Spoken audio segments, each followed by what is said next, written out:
حج افراد کر رہا ہے وہ کہے گا لبیک بحج۔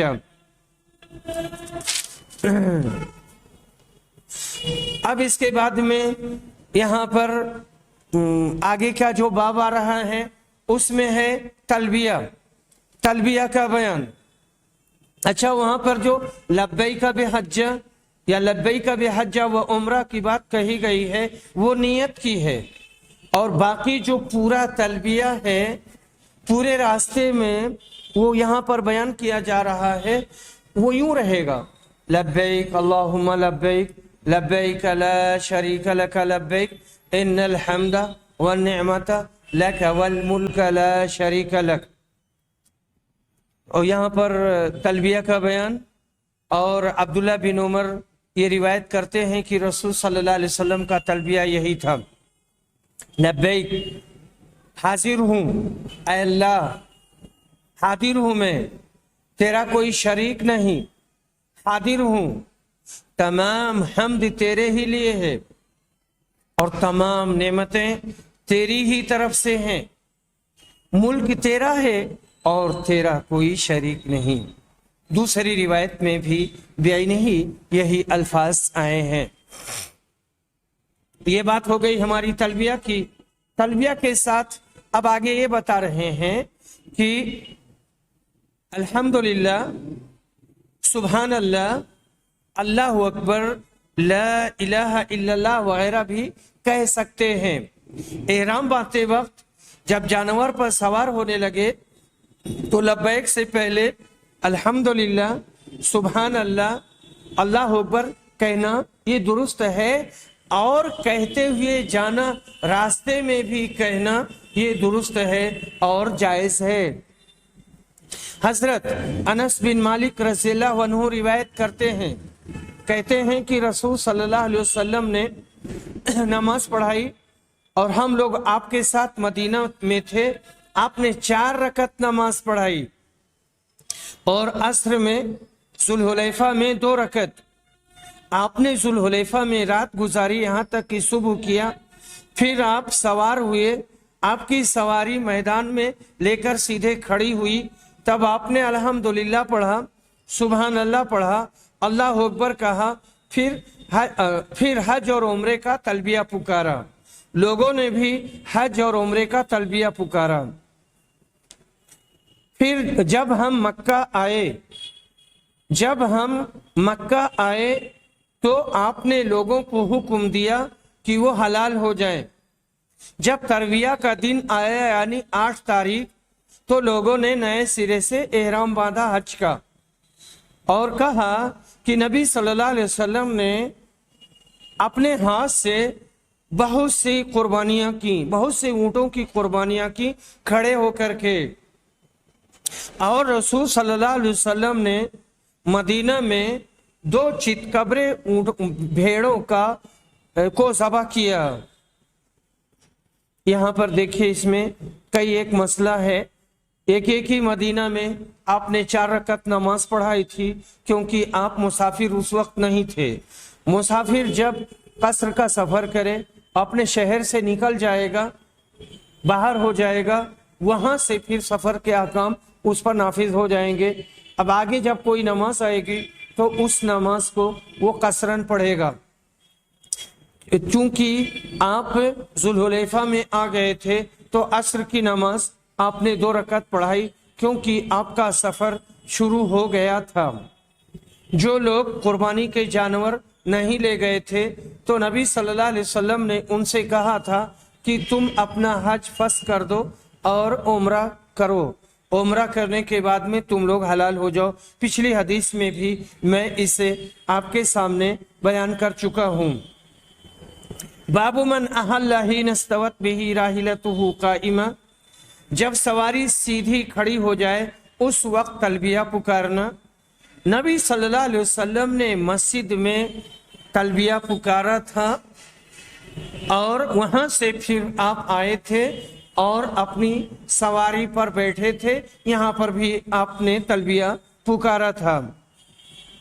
ابن عمر بیان کرتے ہیں کہ جب رسول صلی اللہ علیہ وسلم کو لے کر آپ کی سواری کھڑی ہو گئی تو